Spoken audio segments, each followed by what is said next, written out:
सदर प्रखंड के नाट गांव में राजद पंचायती राज प्रकोष्ठ द्वारा एक दिवसीय कार्यकर्ता सम्मेलन सह मतदाता जागरूकता कार्यक्रम आयोजित किया गया। कार्यक्रम का सांसद सुधाकर सिंह एवं प्रदेश अध्यक्ष महेंद्र प्रसाद विद्यार्थी ने उद्घाटन किया। सांसद ने कहा कि बिहार सरकार ने पंचायती राज की मूल भावना को ध्वस्त कर दिया है और पंचायत प्रतिनिधियों के अधिकारों को छीन लिया। सभी लोगों ने और नाट के साथियों ने, मनान भाई दिखाई नहीं दे रहे हैं पता, और अपने सांसद को जिताया। 1 साल से ऊपर हो रहा है, लेकिन जिनको आपने वोट दिया और जिनको आपने जिताया, वो आपके सवालों को दिल्ली के सदन में बड़े ही मजबूती के साथ रखने का प्रयास भी कर रहे हैं और उसका लाभ भी मिल रहा है आपको। मैं वक्त नहीं कम लूंगा आपका, लेकिन इतनी बात जरूर कहूंगा कि चुनाव है, अक्टूबर में होगा। व्यवस्था को बहुत मजबूत तरीके से इस देश में कानून संविधान संशोधन के जरिए लाया गया था, लेकिन अगर हम देखें कि पिछले 35 सालों में तो पंचायती राज को एक तरह से पंगु बना दिया गया नीतीश कुमार के राज में। अब पंचायती राज स्वतंत्र नहीं है कोई भी निर्णय लेने के लिए। कहा गया था कि पैसा दिल्ली से जो आएगा वो सीधे मुखिया और पंचायतों को पैसे आएंगे और उस पैसे से वो तय करेंगे कि हमारे गांव में, हमारे पंचायत में डेवलपमेंट का कौन सा काम होगा। बजट बनाने का अधिकार पंचायती राज में पंचायत प्रतिनिधियों को दिया गया, लेकिन बैठे हुए जो सत्ता में नीतीश कुमार के लोग, भ्रष्ट लोग, और दिल्ली में बैठे हुए भ्रष्ट लोगों ने इस पूरे बजट को टाइट फंड कर दिया। वहीं से निर्धारित कर दिया कि सौर ऊर्जा में पैसे खर्च होंगे कि आप किस काम में खर्च करेंगे।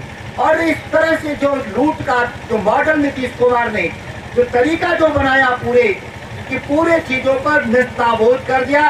नल जल योजना को लेकर के भी जो चलाता योजना जो मुखिया जी लोगों के जरिए इसको इम्प्लीमेंट किया जाएगा, बाद में उन्होंने पीएचडी के जरिए उसको कब्जे में लेकर के आज नल जल योजना को भी बर्बाद करने का लोगों ने काम किया।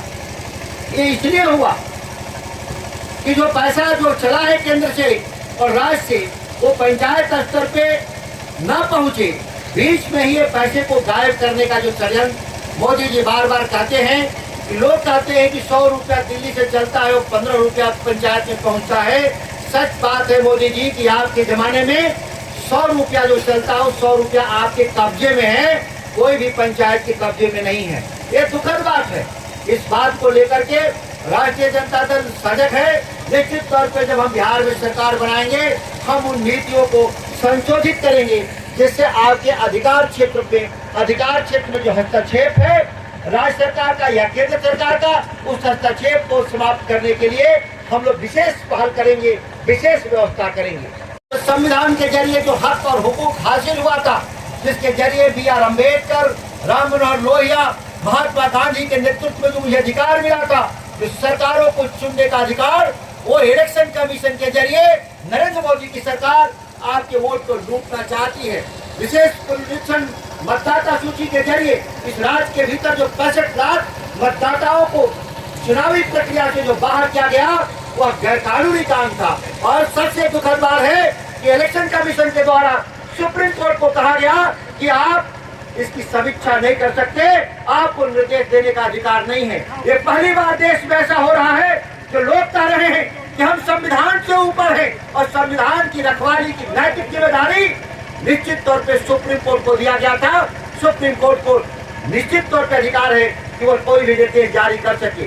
पार्लियामेंट के जरिए जो कानून बदला गया नरेंद्र मोदी के द्वारा, हम लोग उसी दिन कहे थे कि जो निर्वाचन आयोग की जो नियुक्ति है, आप विशेषाधिकार अपने हाथ में सरकार लेकर एक ऐसे कमिटेड लोगों को इस पद पे लाना चाहते हैं जिससे आपको बेईमानी शैतानी करने में आसानी हो।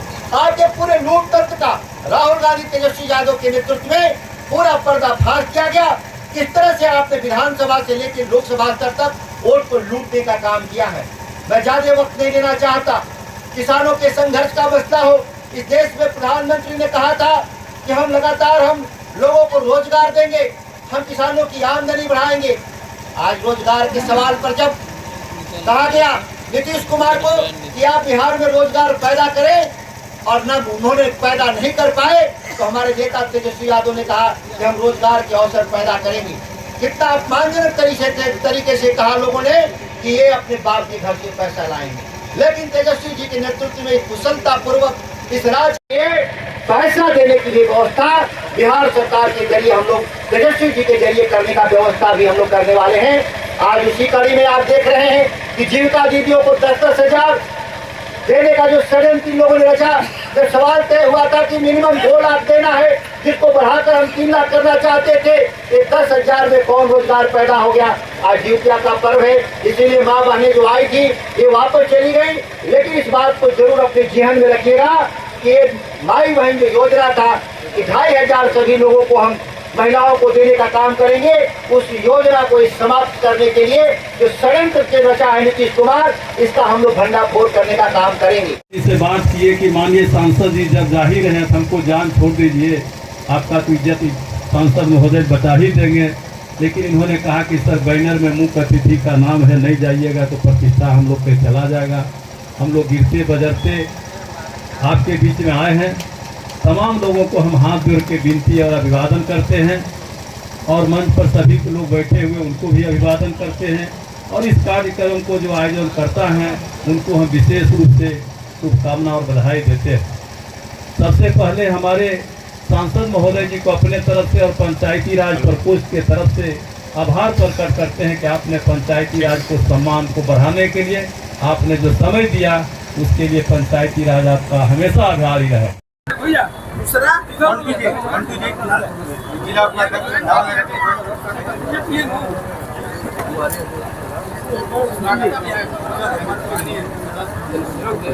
जिला